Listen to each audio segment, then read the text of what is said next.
Mantan Kapolres Bukit Tinggi AKBP Dodi Prawiranegara dituntut 20 tahun penjara terkait kasus peredaran narkoba yang melibatkan mantan Kapolda Sumatera Barat Irjen Pol Teddy Minahasa.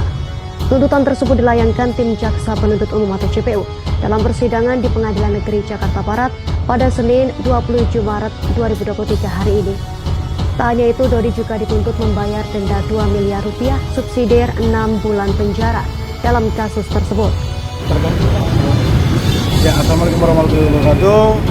Shalom, selamat pagi semua. Terima kasih rekan-rekan media serta sudah meliput pada hari ini. Hari ini akan dibacakan agenda sidang tuntutan dari Jaksa Penuntut Umum kepada 4 terdakwa, 4 klien saya, yaitu terdakwa Dodi Prawiranegara, Ibu Linda Pujiastuti, Kompol Kasranto, dan Bapak Samsul Mahmud. Pemirsa, Ibunda mantan Kapolres Bukit Tinggi AKBP Dodi Prawiranegara, Endang Sriwahyuningsih yang hadir di ruang sidang menangis saat mendengar Jaksa Penuntut Umum membacakan tuntutan 20 tahun penjara untuk putranya. Mantan Kapolres Bukit Tinggi AKBP Dodi Prawiranegara mendapat dukungan keluarganya termasuk sang bunda Endang Sriwahyuningsih saat menjalani sidang tuntutan di Pengadilan Negeri Jakarta Barat. Endang yang duduk di kursi tamu bersama keluarga lainnya menyaksikan langsung putranya yang duduk di kursi pesakitan. Endang tak bisa menahan tangis saat mendengar Jaksa Penuntut Umum membacakan tuntutan 20 tahun penjara untuk putranya. JPU menyebut hal yang memberatkan bagi Dodi karena sebagai anggota polisi ia justru terlibat penyalahgunaan narkotika dan mencoreng nama baik institusinya. Kasus ini juga menjerat mantan Kapolda Sumbar, Irjen Teddy Minahasa, yang juga telah berstatus terdakwa.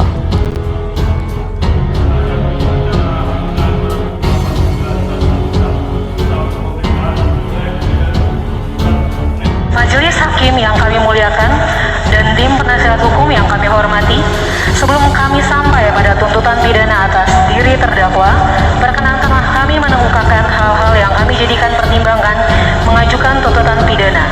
Hal-hal yang memberatkan. Terdakwa telah menawarkan untuk dijual, menerima, menjadi perantara dalam jual beli dan menyerahkan narkotika jenis sabu. Terdakwa telah menikmati keuntungan sebagai perantara dalam jual beli narkotika jenis sabu. Terdakwa tidak mendukung program pemerintah dalam pemberantasan peredaran narkotika. Hal-hal yang meringankan. Terdakwa mengakui dan menyesali perbuatannya. Berdasarkan uraian dimaksud, kami penuntut umum dalam perkara ini dengan memperhatikan ketentuan undang-undang yang bersangkutan menuntut supaya Majelis Hakim Pengadilan Negeri Jakarta Barat yang memeriksa dan mengadili perkara ini memutuskan: pertama, menyatakan terdakwa Linda Pujiastuti alias Anita bersama-sama dengan saksi Samsul Ma'arif, saksi Teddy Minahasa Putra, saksi Dodi Prawiranegara, serta saksi Kasranto telah terbukti secara sah dan meyakinkan bersalah melakukan tindak pidana. Mereka yang melakukan secara hak menawarkan untuk dijual, menerima, menjadi perantara dalam jual beli, dan menyerahkan narkotika golongan 1 bukan tanaman yang beratnya lebih dari 5 gram. Sebagaimana diatur dalam pasal 114 ayat 2 Undang-Undang Republik Indonesia nomor 35 tahun 2009 tentang narkotika, junto pasal 55 ayat 1 ke 1 KUHP dalam dakwaan pertama kami. Kedua, menjatuhkan pidana terhadap terdakwa Linda Pujiastuti alias Anita oleh karena itu dengan pidana penjara selama 18 tahun dan denda sebesar 2 miliar rupiah dengan ketentuan apabila denda tidak dibayar maka diganti dengan pidana penjara selama 6 bulan penjara. Ketiga, menetapkan lamanya masa penangkapan dan penahanan yang telah Yang pertama, kalau memang dia terus terang, memang itu hal meringankan. Tapi kan lebih hebat lagi kalau dia statusnya JC. Kalau JC kan mendapat perlindungan, dapat perlakuan gitu. Tapi sekali lagi, terlepas apapun dia berterus terang tentang di persidangan terbuka, kan kejahatannya kejahatan narkotika selama ini kan bagian dari kejahatan internasional, kejahatan serius, dan mendapatkan bangsa Indonesia rusak gara-gara narkotika, pasti hukumnya masih berat, nggak mungkin ringan gitu. Saya pikirnya pasti di atas 10-an gitu kan, ya. Terlepas misalkan tadi Dodi sama Linda memberikan keterus terangan, maka saya bilang ya usahakan JC-nya keluar. Kalau JC-nya keluar, setidaknya ada perlakuan dan perlindungan hukum pada yang bersangkutan. Selama yang bersangkutan terus terang, itu hanya meringankan, tapi tidak maksimal seperti statusnya kalau dia sebagai JC. Kalau JC berikan perlakuan, perlindungan, sampai dia juga nanti sebagai narapidana. Kalau sekarang hanya mainnya kan dia ada keringanan, tapi itu juga saya pikir mungkin tidak terlalu signifikan ya, karena memang bagian sekira gede sekali ini bagian jaringannya memang melibatkan di pihak-pihak tertentu yang baru dibuka tadi saya katakan. Kalau ini cuma hanya bermain di 4 orang ini, ya hal yang percuma. Saya breakdown Kang Asep untuk 4 terdakwa ini ya perannya ya, maka kita melihat satu adalah Dodi yang kemudian memberikan tanda kutip relasi kuasa menyuruh Arif untuk mengarahkan kepada Linda tanda kutip sebagai bandarnya di sini. Linda kemudian mengarahkan kepada Kasranto. Nah, apakah kemudian kita lihat Kasranto dan juga Arif ini akan lebih rendah dibandingkan Dodi?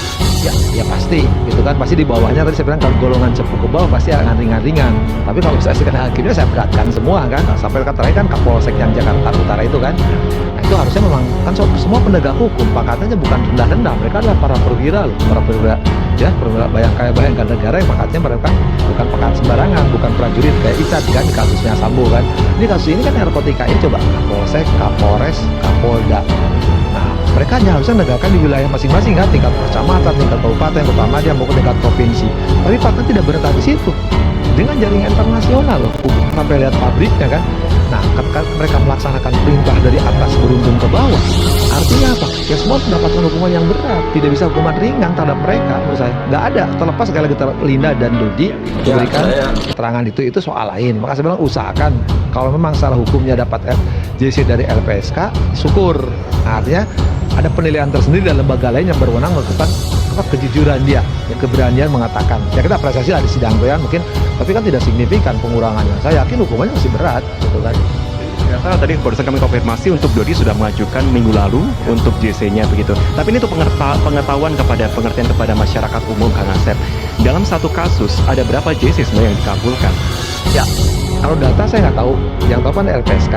Tapi beberapa kasus kalau selama ini kan kita perkara perhatian publik dan menyangkut kepentingan nasional, misalkan dulu kasus Nasarudin, Hambalang itu kan berapa yang dilindungi, terus beberapa kasus korupsi tertentu berapa dilindungi. Nah sekarang juga yang baru kan kasus anak, kasus di Medan itu juga mereka dapat perhatian dari LPSK.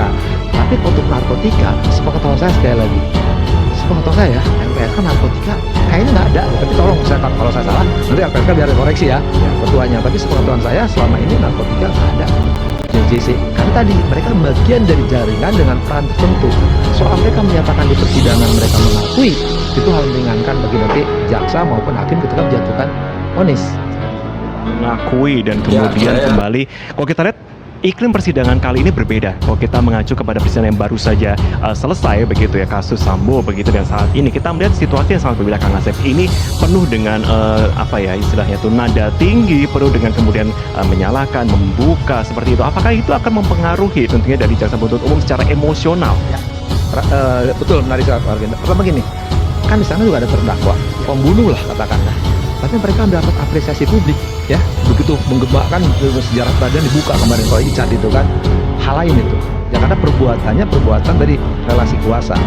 Kalau di sini juga sama, relasi kuasa, cuman mereka jual beli narkotika itu yang beratnya. Nah, jual narkotika kan akibatnya banyak yang lain. Kalau kemarin kan korbannya almarhum Yosua kan. Kalau di sini kelak yang beredar itu kan kiloan yang selama ini tidak pernah diketahui dan dilakukan oleh penegak hukum gitu. Kemudian menarik perhatian. Kalau kemarin perhatiannya begitu publik, perhatian bener kan. Di sini kan boleh dikatakan yang gaduh itu ya tadi yang kemarin bilang ya para pihak saksi sama terdakwa saling menyangkal, saling memberatkan. Tapi itu menurut saya nggak penting gitu. Nggak pentingnya apa? Karena mereka bagian dari transaksi itu semua yang mereka sudah jalan selama ini gitu, tidak berhenti di situ. Gitu.